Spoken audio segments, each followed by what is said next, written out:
सभी लोगों को नमस्कार, जय हिंद दोस्तों। स्वागत है आप सभी का agri coaching by Vikas sir. अगर आप लोग UPP, UPSI, UP triple SC, UPPSC, UP TGT, UP PGT, UP TET, super TET, RO, ARO कोई भी वनडे एग्जाम दे रहे हैं तो उसके लिए ये वीडियो काफ़ी इम्पोर्टेंट है, क्योंकि आज का वीडियो जो है काफ़ी इम्पोर्टेंट और मोस्ट है, क्योंकि इसमें काफ़ी क्वेश्चनों को हम इकट्ठा करके लाए हैं जो हर एग्ज़ामों में कहीं ना कहीं आया हुआ है और आने की 100% संभावना है। ठीक है, चलिए शुरुआत करते हैं अपने पहले क्वेश्चन से। पहला क्वेश्चन कह रहा है कि प्रतिवर्ष विश्व उपभोक्ता अधिकार दिवस कब मनाया जाता है। ठीक है, आपको बताना है विश्व उपभोक्ता अधिकार दिवस कब मनाया जाता है। 13 मार्च को, 12 मार्च को, 15 मार्च को, 24 मार्च को। ठीक है, इसका आंसर हो जाएगा 15 मार्च को। चलिए कुछ और भी पॉइंट इसके बारे में जान लेते हैं कि विश्व उपभोक्ता अधिकार दिवस के बारे में, कि प्रतिवर्ष 15 अप्रैल को उपभोक्ताओं के अधिकारों और उनकी आवश्यकताओं के बारे में जागरूकता फैलाने के लिए विश्व उपभोक्ता अधिकार दिवस मनाया जाता है। ठीक है, और विश्व उपभोक्ता अधिकार दिवस 2021 का जो थीम है वो था, क्या नाम था उसका? टेकल, यहाँ पे लिख दे रहे हैं, टेकल प्लास्टिक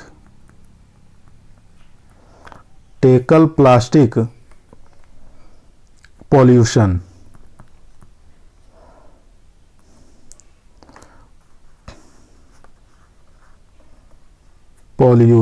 ठीक है, ये इसकी थीम थी, टेकल प्लास्टिक पॉल्यूशन। ये 2021 की थीम थी। ठीक है, बात करते हैं 15 मार्च 1962 को अमेरिकी राष्ट्रपति जॉन एफ कैनेडी ने सबसे पहले उपभोक्ता अधिकारों के मुद्दे को संबोधित किया। ठीक है, उसके बाद सबसे पहले मनाया कब गया था, ये काफ़ी इंपॉर्टेंट क्वेश्चन है कि मनाया कब गया था। यानी कि मनाया गया 15 मार्च को। 15 मार्च, सन भी बताना, सन भी आपको याद रखना है। 15 मार्च 1983 को पहली बार यह दिवस मनाया गया। ठीक है, आप याद रखेंगे 15 मार्च 1983। ठीक है, 1983 को पहली बार मनाया गया था। ठीक है, ये आप डेट याद रखेंगे 15 मार्च। चलिए बात करते हैं कुछ और भी जैसे क्वेश्चन बन सकते हैं, जैसे 24 जनवरी को क्या मनाया जाता है। तो 24 जनवरी को राष्ट्रीय बालिका दिवस मनाया जाता है। ठीक है, आप याद रखेंगे 24 जनवरी को राष्ट्रीय बालिका दिवस मनाया जाता है। उसके बाद बात करते हैं 23 जनवरी को। 23 जनवरी को पराक्रम दिवस मनाया जाता है। ठीक है, कभी कभी पूछ लेता है पराक्रम दिवस किसके जन्मदिन के उपलक्ष्य पर मनाया जाता है। तो पराक्रम दिवस जो है ये 23 जनवरी को सुभाष चंद्र जी के जन्म दिन के उपलक्ष्य में पराक्रम दिवस मनाया जाता है। इतना आप याद रखेंगे। और कभी कभी ये भी पूछता है 24 दिसंबर को क्या मनाया जाता है। 24 दिसंबर को राष्ट्रीय उपभोक्ता दिवस मनाया जाता है। क्या? 24 दिसंबर को राष्ट्रीय उपभोक्ता दिवस मनाया जाता है। चलिए बात करते हैं क्वेश्चन नंबर 2 की। क्वेश्चन नंबर 2 हमारा क्या कह रहा है? क्वेश्चन नंबर 2, कौन सी भारतीय महिला क्रिकेटर एक दिवसीय क्रिकेट फॉर्मेट में, यहाँ 7000 रहेगा, ठीक है, 7000 रन बनाने वाले विश्व की पहली महिला बनी। ठीक है, ये शेफाली राज हैं, स्मृति मंधाना, मिताली राज, हरमनप्रीत कौर। तो इसका सही आंसर हो जाएगा मिताली राज। इसका आंसर क्या हो जाएगा? मिताली राज, यानी कि सी वाला सही हो जाएगा। चलिए इनके बारे में कुछ और जान लेते हैं। 10,000 से अधिक रन बनाने वाली महिला क्रिकेटर कौन थी? तो मतलब ये मिताली राज हो जाएंगी, भारतीय महिला हैं ये मिताली राज। 10,000 से रन अधिक बनाने वाली पहली भारतीय महिला हैं। ठीक है, अगर बात करें एक दिवसीय क्रिकेट में सर्वाधिक रन किस खिलाड़ी के नाम है, तो हो जाएगा सचिन तेंदुलकर के नाम। किसके नाम है भाई? एक दिवसीय क्रिकेट में सर्वाधिक रन बनाने वाले खिलाड़ी कौन है? सचिन तेंदुलकर। कितने रन बनाए हैं? 18,426 रन। इतने रन ये बना चुके हैं। ठीक है, अब बात करते हैं 2020 में महिला T20 विश्व कप किसने जीता। ये भी क्वेश्चन आने की संभावना 100% है, क्योंकि पीछे का जो विश्व कप हुआ है तो उसमें से जो उपविजेता टीम है और जो विजेता टीम है दोनों के बारे में क्वेश्चन बनता है। ठीक है, 2020 महिला T20 विश्व कप किसने जीता? तो ऑस्ट्रेलिया के द्वारा जीता गया। किसके द्वारा? ऑस्ट्रेलिया के द्वारा। ऑस्ट्रेलिया के द्वारा जीता गया। और उपविजेता कभी कभी पूछ लेता है, उपविजेता। तो उपविजेता जो टीम रही है तो ये रही है भारत। ठीक है, भारत उपविजेता टीम रही है। ऑस्ट्रेलिया ने भारत को हराया था, तो ये उपविजेता टीम हो जाएगी। चलिए बात करते हैं क्वेश्चन नंबर 3 की। अब बात करते हैं क्वेश्चन नंबर 3 की। क्वेश्चन नंबर 3 की बात करते हैं। हाल ही में इसरो ने साउंडिंग रॉकेट RH 560 लॉन्च किया। इसे किस सीरीज के तहत विकसित किया गया था? सीरीज का नाम बताना, किस सीरीज के द्वारा विकसित किया गया था? आर्यभट्ट, रोहिणी, इनसैट, भास्कर। ठीक है, इसको जो विकसित किया गया था रोहिणी सीरीज के द्वारा विकसित किया गया। ये बी वाला आंसर एकदम सही हो जाएगा। अब बात करें RH 560 जो है, इसका सफल परीक्षण कहाँ से किया गया? ठीक है, इसका सफल परीक्षण जो किया गया सतीश धवन अंतरिक्ष केंद्र। ठीक है, कहाँ से किया गया? सतीश धवन अंतरिक्ष केंद्र कहाँ पर है? श्री हरिकोटा, श्री हरिकोटा में है। ये हरिकोटा के अंदर ये केंद्र है। ठीक है, हरिकोटा कहाँ पर है? आंध्र प्रदेश के अंदर। ये सब बातें आपको याद रखना है कि RH 560 का सफल परीक्षण कहाँ से किया गया। ठीक है, सतीश धवन अंतरिक्ष केंद्र जो श्री हरिकोटा है आंध्र प्रदेश के अंदर, वहां से इसका सफल परीक्षण किया गया। एक क्वेश्चन और इससे बनता है कि रोहिणी सीरीज का पहला रॉकेट कब प्रक्षेपित किया गया था? ठीक है, तो रोहिणी सीरीज का जो पहला रॉकेट है ये 1965 में प्रक्षेपित किया गया था। कब? 1965 में प्रक्षेपित किया गया था। एक क्वेश्चन और यहां से बनता है कि इसरो की स्थापना कभी कभी पूछ लेता। इसरो की स्थापना कब की गई थी? ठीक है, इसरो की स्थापना जो है 15 अगस्त कब की गई थी? 15 अगस्त 1959 को की गई थी। ठीक है, 1959 को इसरो की स्थापना की गई थी। ये डेट आप याद रखेंगे, 15 अगस्त 1959 को क्या हुआ था? इसरो की स्थापना किया गया था। वर्तमान में इसके अध्यक्ष कौन है? के सिवान जो है इसरो के ये अध्यक्ष हैं। ठीक है, अब एक क्वेश्चन और भी कभी कभी पूछ लेता है एग्जाम में कि DRDO मिसाइल टेस्ट कहाँ से किया जाता है? ठीक है, जो DRDO है ये मिसाइल टेस्टिंग कहाँ से करती, कौन से राज्य में है इसका? तो DRDO जो है अपना मिसाइल टेस्ट उड़ीसा से करता है। कहाँ से? उड़ीसा से हमेशा करता आया है। ये भी चीज ध्यान देंगे कि अंतरिक्ष विज्ञान का जनक किसे कहा जाता है? अंतरिक्ष विज्ञान का जनक किसको कहते हैं? विक्रम साराभाई को कहा जाता है। ठीक है, विक्रम साराभाई को कहा जाता है। साराभाई को कहा जाता है, अंतरिक्ष विज्ञान को जनक कहा जाता है इनको। अब बात करते हैं भारत का पहला उपग्रह कौन सा था? ठीक है, भारत का पहला उपग्रह कौन सा था? तो पहला उपग्रह जो था आर्यभट्ट था। क्या नाम था पहले उपग्रह का? आर्यभट्ट था, जो कि 1975 में इसको लॉन्च किया गया था। ठीक है, 1975 में इसको लॉन्च किया गया था और ये सोवियत संघ रूस की मदद के द्वारा ही इसको लॉन्च किया गया था। ये भी ध्यान रखेंगे। चलिए बात करते हैं क्वेश्चन नंबर 4 की। एंटी डंपिंग शुल्क को लगाने का उद्देश्य क्या है? ठीक है, एंटी डंपिंग शुल्क लगाने का उद्देश्य क्या है? तो इसका आंसर हो जाएगा ए वाला, यानी कि घरेलू उत्पादकों का संरक्षण करना। ठीक है, क्या आंसर हो जाएगा? घरेलू उत्पादकों का संरक्षण करना। ये काफ़ी इंपॉर्टेंट क्वेश्चन है, 100% आने की संभावना है। ठीक है, और एक चीज़ ये क्यों लगाया जाता है? क्योंकि हमारे देश की जो भी घरेलू चीज़ें हैं उनकी सुरक्षा के लिए ही एंटी डंपिंग शुल्क को लगाया जाता है। जैसे मान लीजिए भारत ने चीन के मोबाइल ऐप पर प्रतिबंध लगा दिया। ठीक है, और भारतीय जो भी घरेलू चीज़ें हैं, उत्पाद हैं, उनको सुरक्षित करने के लिए ये कहा जाता है। भारत ने जो चीन के ऊपर मोबाइल ऐप के ऊपर प्रतिबंध लगाया था, वो कभी कभी पूछ लेता है किस एक्ट के अधीन लगाया था। ठीक है, तो वो एक्ट था IT एक्ट। ठीक है, IT एक्ट, ये इसको 2000। ठीक है, IT एक्ट 2000 पहली बार जब लगाया था तो 59 ऐप को इसने बैन लगाया था भारत ने, और दूसरी बार जब लगाया गया तो 47 ऐप को इन्होंने बैन लगाया गया था। जो ये बैन लगाया गया किस एक्ट के अधीन लगाया? IT एक्ट 2000 के अधीन लगाया गया था। ये इतनी चीज़ें आप याद रखेंगे इसमें।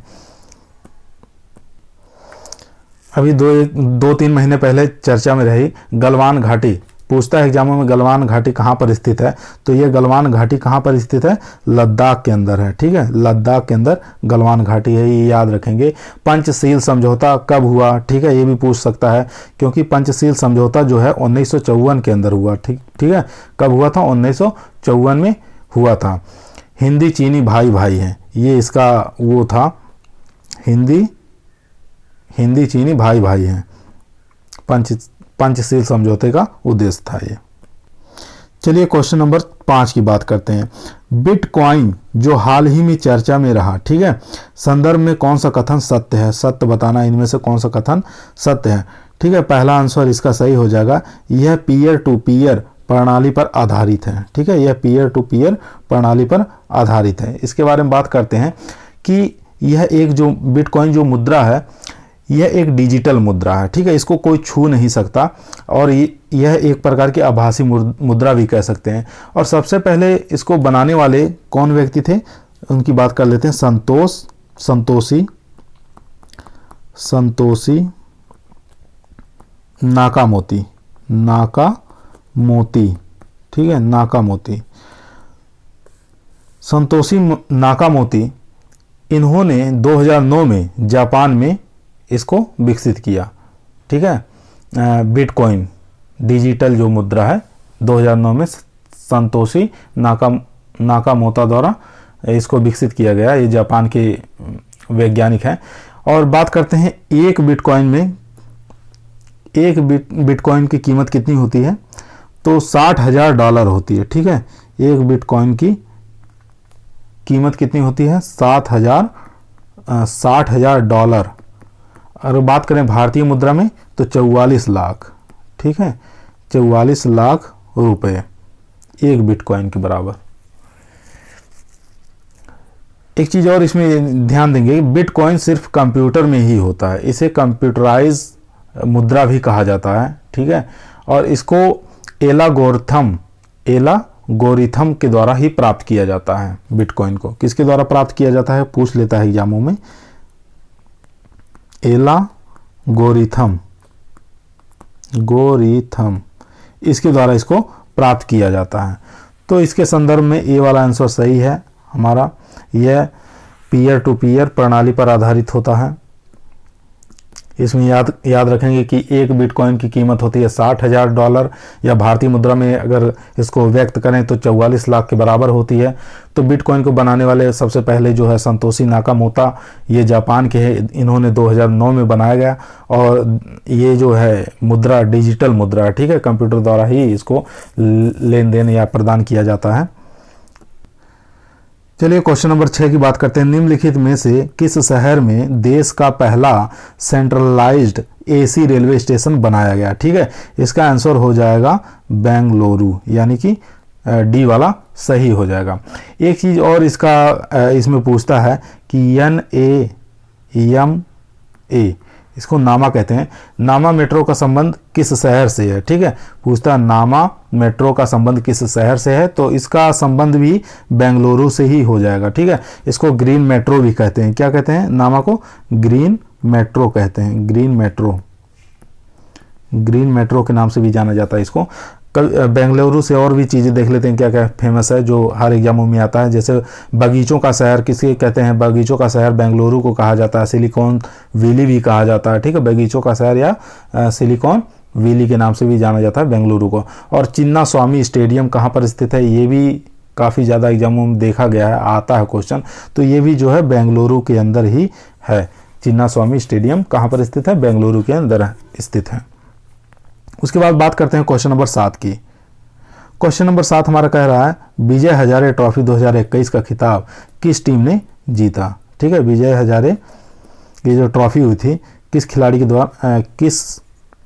द्वारा जीता गया? मुंबई के द्वारा, उत्तर प्रदेश द्वारा, सौराष्ट्र द्वारा, तमिलनाडु द्वारा। चलिए बात करते हैं कि ये किसके बीच में खेला गया। एक मुंबई के बीच में खेला गया, एक उत्तर प्रदेश के बीच में ये खेला गया था। दो टीमों के बीच में ये मुकाबला हुआ था। इसमें जो विजयी टीम रही वो मुंबई रही। ठीक है, मुंबई टीम इसमें विजयी रही। उप विजेता टीम जो रही है उत्तर प्रदेश टीम रही है उप विजेता। ठीक है, दोनों के बीच में फाइनल मैच खेला गया था। अब पूछ लेता है कभी कभी कि ये जो फाइनल मैच है कहाँ पर खेला गया था? ठीक है, ये दिल्ली के अंदर खेला गया था। कहाँ पर खेला गया था? दिल्ली के अंदर खेला गया था। कौन सा? अरुण जेटली स्टेडियम के अंदर। अरुण जेटली स्टेडियम के अंदर ये खेला गया था। अब पूछ लेता है मुंबई जो टीम है ये विजेता रही, तो इसके कप्तान कौन थे? तो पृथ्वी शाह इसके कप्तान थे। तो इस ट्रॉफी के अंदर सबसे ज़्यादा रन बनाने वाले भी कौन थे? पृथ्वी शाह ही थे, जिन्होंने 800 रन बनाए, यानी कि सर्वाधिक रन इन्हीं के द्वारा इस ट्रॉफी के अंदर बनाया गया था।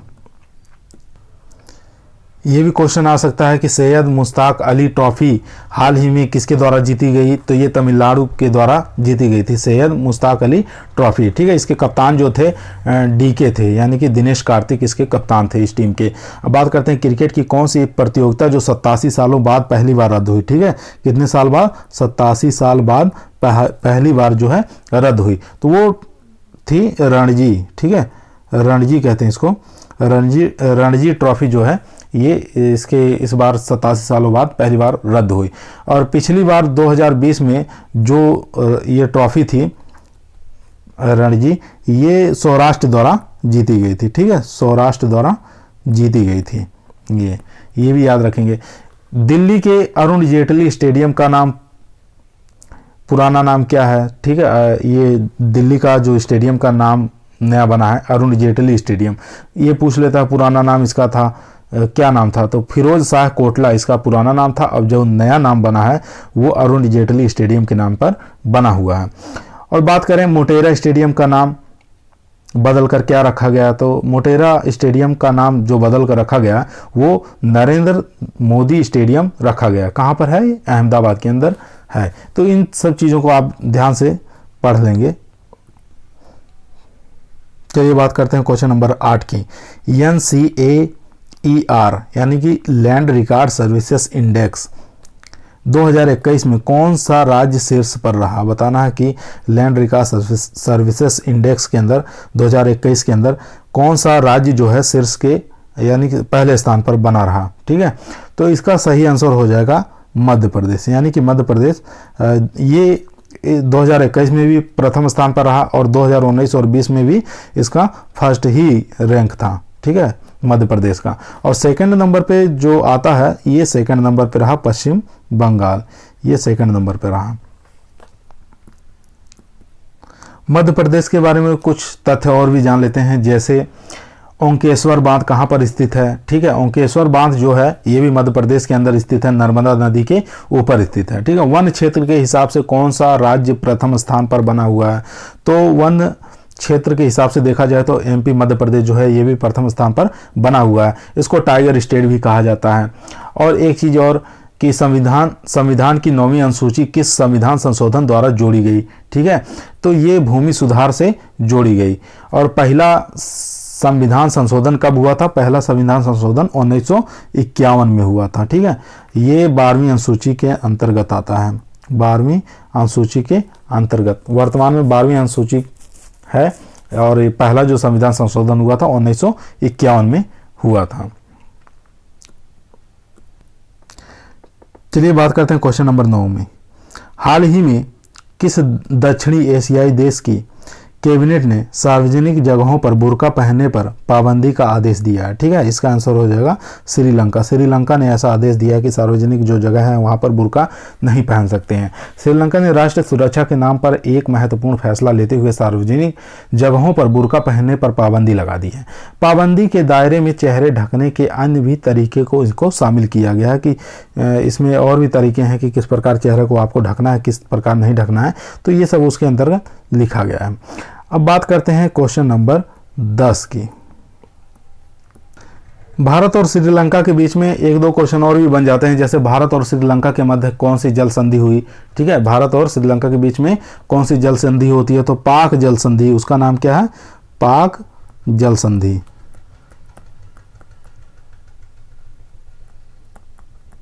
ये याद रखना, पाक जल संधि। बच्चे लोग कंफ्यूज हो जाते हैं कि पाक जल संधि किसके बीच में होती है, तो इसमें लगाते हैं तो पाकिस्तान और भारत के बीच में, लेकिन ऐसा नहीं है। भारत और श्रीलंका के बीच में जो जल संधि होती है वो पाक जल संधि कहलाती है। और भारत और श्रीलंका के मध्य कौन सी युद्ध अभ्यास होता है, ये भी क्वेश्चन बार बार आता है कि भारत और श्रीलंका के बीच में कौन सा युद्ध अभ्यास किया जाता है, तो मित्र शक्ति किया जाता है। कौन सा? मित्र शक्ति। पूछ लेता है कभी कभी घुमाकर, मित्र शक्ति जो युद्ध अभ्यास जो होता है ये किसके किसके बीच में, कौन कौन से देशों के बीच में होता है, तो भारत श्रीलंका के बीच में होता है। चलिए बात करते हैं क्वेश्चन नंबर 10 की। क्वेश्चन नंबर 10 हमारा कह रहा है कि राष्ट्रीय बाल अधिकार संरक्षण योजना की स्थापना कब की गई थी, जो हाल ही में चर्चा में रहा है। तो इसका सही आंसर हो जाएगा यानी कि मार्च 2007 में। चलिए आगे देखते हैं क्या है। अब बात करते हैं बीएड वाले जो एंट्रेंस की तैयारी कर रहे हैं, इन सब क्वेश्चनों को, जो 10 क्वेश्चन बताए हैं, इनको पढ़ के जाइए। उसके साथ कुछ मोस्ट क्वेश्चन है जो हर बार बीएड में रिपीट होते हैं, 1-2 क्वेश्चन इसमें से, इनको जरूर पढ़ के जाइएगा आप लोग। चलिए यहाँ देखिए, बीएड यूपी बीएड 2022 वालों के लिए काफ़ी इंपॉर्टेंट क्वेश्चन रहने वाला है, क्योंकि इसमें से काफ़ी ज़्यादा रिपीट होने की संभावना है। जैसे BARC यानी कि पूछ रहा है कि भाभा एटॉमिक रिसर्च सेंटर, ठीक है, भाभा एटॉमिक रिसर्च सेंटर इसका नाम होता पूरा, कहाँ पर स्थित है, ठीक है, ये ट्राम्पे महाराष्ट्र के अंदर स्थित है। ट्राम्पे महाराष्ट्र के अंदर 2 और चीज़ों की स्थापना की गई है, जैसे अप्सरा और साइरस। किसकी? अप्सरा को याद रखेंगे, अप्सरा और साइरस, इसकी भी वहां पर स्थापना हुई है ट्राम्पे महाराष्ट्र के अंदर। उसके बाद क्वेश्चन नंबर 2, मास्टर ग्लैंड किसे कहा जाता है? मास्टर ऑफ मास्टर ग्लैंड किसे कहा जाता है? तो ये कहते हैं हाइपोथैलेमस ग्रंथि को। किसको कहते हैं? हाइपोथैलेमस ग्रंथि को मास्टर ऑफ मास्टर ग्लैंड कहा जाता है। इतना आप याद रखेंगे। उसके बाद बात करते हैं क्वेश्चन नंबर 3 की। सिंधु समझौता कब हुआ था? ठीक है, सिंधु समझौता कब हुआ था? 1960 में ये हुआ था। किसके द्वारा करवाया गया था? ये विश्व बैंक द्वारा करवाया गया था। ये भी याद रखेंगे, किसके द्वारा करवाया गया? विश्व बैंक द्वारा करवाया गया था। उसके बाद क्वेश्चन नंबर 4, सिख धर्म के पहले गुरु कौन थे? तो गुरु नानक देव जी सिख धर्म के पहले गुरु थे। बात करते हैं क्वेश्चन नंबर 5 की। राष्ट्रीय राजमार्ग नंबर 2 किस राज्य में स्थित है? ठीक है, ये राजमार्ग बताना है, तो ये असम के अंदर स्थित है, यानी कि ब्रह्मपुत्र नदी पर स्थित है असम के अंदर। इतना याद रखेंगे ये। चलिए उसके बाद बात करते हैं क्वेश्चन नंबर 5 की, यानी कि राष्ट्रीय राजमार्ग नंबर 2 किस राज्य में स्थित है? तो ये हो गया असम के अंदर, यानी कि ब्रह्मपुत्र नदी पर स्थित है। डुबरी से सादिया पर पुल जो है उस पर स्थित है। ठीक है, उसके बाद बात करते हैं क्वेश्चन नंबर 6। विश्व व्यापार संगठन का मुख्यालय कहाँ स्थित है? विश्व व्यापार संगठन का मुख्यालय जो है जिनेवा के अंदर स्थित है। कहाँ पर स्थित है? जिनेवा के अंदर स्थित है। तो इसकी स्थापना की बात करते हैं तो 1 जनवरी 1995 को इसकी स्थापना हुई थी। ठीक है, किसकी? विश्व व्यापार संगठन की स्थापना कब हुई थी? 1 जनवरी 1995 की। अब बात करते हैं पर्यावरण संरक्षण अधिनियम किस वर्ष पारित हुआ था? ठीक है, तो ये हुआ था 1986 को। बात करते हैं क्वेश्चन नंबर 8 की। सिंधु नदी की सबसे लंबी सहायक नदी कौन सी है? तो ये हो जाएगी चेनाब नदी। कौन सी? चेनाब नदी 100 किलोमीटर तक है। ठीक है, ये भी याद रखेंगे। उसके बाद बात करें तो चौथी बौद्ध संगीति कि उपाध्यक्ष कौन है? ये अध्यक्ष नहीं पूछ रहा, उपाध्यक्ष पूछ रहा है। तो उपाध्यक्ष जो हो जाएंगे अश्व घोष हो जाएंगे। अगर यही क्वेश्चन अध्यक्ष पूछता तो अध्यक्ष हो जाते वसुमित्र। क्या हो जाते हैं? वसुमित्र हो जाते। ठीक है, तो ये याद रखें, अध्यक्ष पूछेगा तो वसुमित्र हो जाएंगे, उपाध्यक्ष पूछ रहा तो अश्व घोष हो जाएंगे। तो कभी कभी पूछ लेता किसके समय में हुआ या किसके कार्यकाल के समय हुआ, तो कनिष्क के समय में यह हुआ था। चौथी बौद्ध संगीति कनिष्क के समय में हुई थी। ठीक है, और कहाँ पर हुई थी? ये कुंडल वन में हुई थी। ये भी याद रखेंगे, कुंडल वन। चौथी बौद्ध संगीति कहाँ पे हुई थी? कुंडल वन में हुई थी। उसके बाद क्वेश्चन नंबर 10, सेडल पीक किस केंद्र शासित प्रदेश में स्थित है? ठीक है, ये अंडमान निकोबार में स्थित है। कहाँ पर स्थित है? अंडमान निकोबार में। अब बात करते हैं कुछ बुक्स जो है इंपॉर्टेंट्स बुक हैं, जो कई जैसे युवराज सिंह और कुछ चर्चित क्रिकेटर द्वारा लिखी जाती है। तो इसका बुकों का नाम देख लेंगे। ये जो किताबें हैं हर एग्जामों में पूछता है ये किताब किसके द्वारा लिखी गई है, ये वाली किताब किसके द्वारा लिखी गई है, तो आप इन सब चीज़ों को ध्यान देंगे। बात करते हैं पहली जो बुक है उसका नाम है the test of my life. ठीक है, the test of my life किसके द्वारा लिखी गई है? युवराज सिंह द्वारा लिखी गई है। ओवरड्राफ्ट द इंडियन सेवर, ठीक है, ये अरिजीत पटेल द्वारा लिखी गई थी। अरिजीत पटेल क्या थे? RBI के 24वें गवर्नर रह चुके हैं। ठीक है, RBI के 24वें गवर्नर रह चुके हैं अरिजीत पटेल। ठीक है, इनके द्वारा ओवरड्राफ्ट द इंडियन सेवर द्वारा किताब लिखी गई है, ये याद रखेंगे। उसके बाद बात करते हैं तीसरी, बर्नार्ड शुगर। ठीक है, अवनी घोष द्वारा ये लिखी गई है। उसके बाद बात करते हैं 4 नंबर, वॉइस ऑफ डिसेट। ठीक है, रोमिला थापर द्वारा ये लिखी गई है। ये चर्चित बुकें हैं जो हाल ही में रिलीज हुई हैं जल्दी। उसके बाद सुगी बेन किसके द्वारा लिखी गई है? डगलस स्टूडर्स के द्वारा लिखी गई है। डगलस स्टुअर्ट के द्वारा लिखी गई किताब है। उसके बाद 6 नंबर पर बात करते हैं आई एम नो मसीहा। ठीक है, आई एम नो मसीहा, ये सोनू सूद के द्वारा ये किताब लिखी गई है। ये काफ़ी इंपॉर्टेंट है, बहुत सारे एग्जामों में पूछा है, अभी जल्द ही एग्जाम जितने भी हुए हैं उसमें 1-2 क्वेश्चन ये घुमा घुमा के पूछा है। बात करते हैं क्वेश्चन नंबर 7 की।